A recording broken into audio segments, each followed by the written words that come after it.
Hey guys, কেমন আছো তোমরা? গাইস, অনেকদিন পর আজকে ভিডিও বানাচ্ছি। ভিডিও বানানোর মেন কারণটা হচ্ছে গাইস, বাজেট। তোমরা সবাই জানো কালকে আমাদের ওয়েস্টবেঙ্গলের বাজেট ঘোষিত হয়েছিল। সেই বাজেটে কিন্তু আমাদের ইয়ং জেনারেশনের জন্য অনেক খুশির খবর নিয়ে আসছে। মানে অনেক কিছু খুশির খবর ছিল আমাদের জন্য, বিশেষ করে যে আমরা আমরা চাকরি প্রার্থী আছি, যারা অনেকদিন থেকে আমরা বই পড়ছি কিন্তু জব পাচ্ছি না, তার জন্য কিন্তু এই বাজেটটা কিন্তু সবচেয়ে ভালো বাজেট বলতে গেলে। যদি বাজেট অনুযায়ী কাজ হয় তাহলে তো সোনায় সোহাগা। তোমরা সবাই জানো, আর তোমাদের নতুন করে বলতে যাবো না বাজেটে কি কি ঘোষণা হয়েছে না হয়েছে। আশা করছি তোমরা সবাই দেখে নিয়েছো। সো ও সমস্ত কিছু বলে আমি ভিডিওর লেন্থটা বাড়াবো না। মেন ফোকাস আমাদের রাখতে হবে, যেটা মেন টপিক আর কি, সেটা হচ্ছে 1 লাখ চাকরি নিয়োগ হবে আর কি। আর মাস্টার বা টিচার বলতে পারো, ওটা হচ্ছে 50,000। আর বাকি 20,000 হচ্ছে পুলিশ। আর বাকি 30,000 হয়তো অন্য কোনো জব হবে আর কি, যেমন ক্লার্কশিপ আছে, গ্রুপ ডি আছে, গ্রুপ সি আছে। আর এসএসসির মাধ্যমে কতগুলা পরীক্ষা হয়, ওগুলা আছে। তো আমাদের কিন্তু ফোকাস রাখতে হবে এই 1 লাখ চাকরির দিকে। যারা এখনো বিএড বা ডিএড কিছু করোনি তাদের বলবো, তোমাদের যদি হাতে টাইম থাকে তোমরা অবশ্যই কিন্তু বিএড বা ডিএডটা করতে পারো আর কি।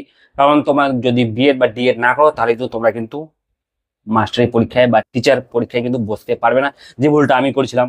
Guys, আমি কিন্তু বিএড ডিএড কিছু কিছু করিনি আগে। সো আমি এখন পস্তাচ্ছি। তো তোমাদের যাতে পস্তাতে না হয় তার জন্য কিন্তু বিএড ডিএডটা কিন্তু অবশ্যই করে রাখবে। কারণ সবাই জানো, হয়তো অনেকেই জানো না আর কি, যেটা আমি আগে জানতাম না, যে মাস্টারি চাকরির মতো কিন্তু কোনো চাকরি কিন্তু সুখ নেই। সো তোমরা কিন্তু মাস্টারি চাকরির দিকে কিন্তু ফোকাসটা রাখা উচিত।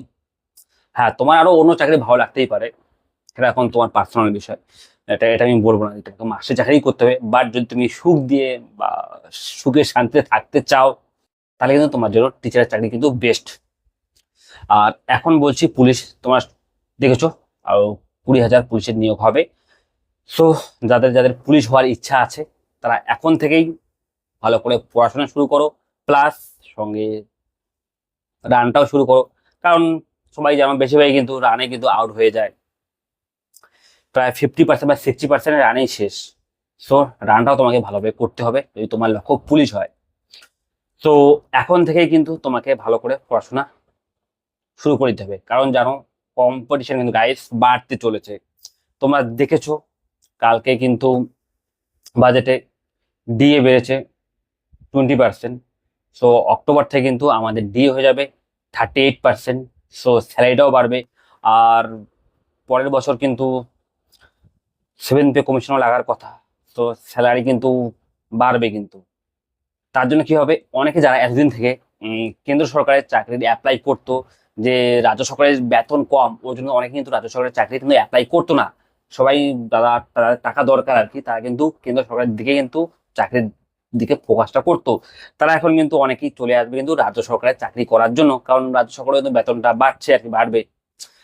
এই জন্যই কিন্তু কম্পিটিশন তোমাদের কিন্তু অনেকটাই বাড়বে। তাছাড়া আর একটা পয়েন্ট আছে, অনেকেই হয়তো শুনেছো যে মেয়েদের জন্য 33% রিজার্ভেশন হয়ে যাচ্ছে। সো কম্পিটিশন তো বাড়বে গাইস, বিশেষ করে আমাদের ছেলেদের জন্য কম্পিটিশন বাড়বে। আর যারা মন খারাপ করে আছো যে মেয়েরা 33% পেয়ে যাচ্ছে, আমি তো আর চাকরি পাবো না, গাইড চেষ্টা সালে চলবে না। ওই 33% বাদ দিয়ে যেটুকু সিট থাকছে ওটার মধ্যে তোমাকে কম্পিটিশন চালিয়ে যেতে হবে, এবং ওগুলার মধ্যে তোমাকে একজন হতে হবে। বেকার সরকারি ক্রিটিসাইজ করে কিচ্ছু লাভ নেই। বা মেয়েরা সব চাকরি নিয়ে গেল, মেয়েরাই সব চাকরি পাক, 100% পেয়ে যাক, বন্ধুদের সাথে এ সমস্ত কথা আলোচনা করে কিচ্ছু লাভ হবে না, ডিবেট করে কিচ্ছু লাভ হবে না। তোমাকে এখন ফোকাস করতে হবে যেটুক আছে ওটুকের মধ্যে লড়াই করে নিজের জায়গাটা হাসিল করে নেওয়া। সো এখন থেকে পড়া শুরু করে দাও। তুমি হয়তো ভাবছো যখন ছাড়বে তারপর পড়া শুরু করে দেবো, তাহলে কিন্তু পারবে না। এই কম্পিটিশনের যুগে তোমাকে এখন থেকে পড়াশোনা শুরু করতে হবে। আর একবার কিন্তু তোমার 1 লাখ রিক্রুটমেন্ট বের হবে না, ধাপে ধাপে বের হবে। হয়তো প্রথমে 20,000, 10,000, 5,000 এভাবে আস্তে আস্তে হবে। তুমি ভেবো না যে একবারে 1 লাখ হয়ে যাবে, যে অল্প একটু বই পড়লেও আমার চাকরিটা হয়ে যাবে। তেমনটা হচ্ছে না গাইস। সো আস্তে আস্তে আস্তে আস্তে নিমলো। সো তোমাকে কিন্তু এখন থেকেই ভালো করে পড়তে হবে।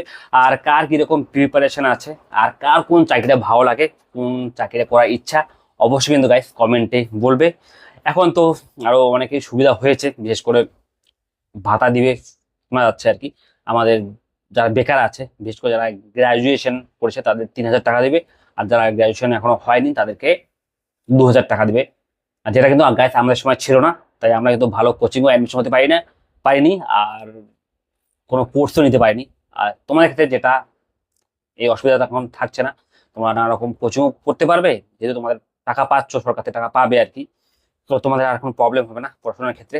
তো এই সুবিধাটাকে কাজে লাগাও, যে সুবিধাটা তোমরা পেতে চলেছো। আমরা এই সুবিধাটা পাইনি, তো আমাদের একটু কষ্ট করেই পড়তে হয়েছে। তো তোমরা যেহেতু এই সুবিধা পাচ্ছ, ওটাই কাজে লাগাও। ভালো ভালো বই কিনো, ভালো ভালো নোটস নাও, ভালো ভালো কোচিং নাও। সো তোমার হাতে কিন্তু এখন অনেক চান্স, অনেক সুবিধা, এটা কিন্তু ফায়দা তুলো। যে কোনো সরকার কিন্তু যখন আসে, নতুন সরকার আসে, তখন কিন্তু একটা রিক্রুটমেন্ট হয়, ভালো ধরনের রিক্রুটমেন্ট হয়। তারপর কিন্তু আস্তে আস্তে রিক্রুটমেন্ট কমে যায়। সো এই চান্সটা কিন্তু গাইস মিস করো না। এই চান্সটা যদি মিস করো, তাহলে কিন্তু তোমার চাকরি কিন্তু অনেকটাই পিছিয়ে পড়বে। কম্পিটিশন কিন্তু বাড়তে থাকবে, প্লাস চাকরিও আর সেরকম নাও আসতে পারে। তো এটা একটা চান্স, নতুন সরকার এখন 1 বছর কিন্তু ভালো ধরনের রিক্রুটমেন্ট হতে চলেছে, এই সময়টাকে কাজে লাগাও।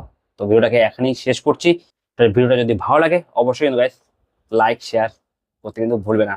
Bye guys.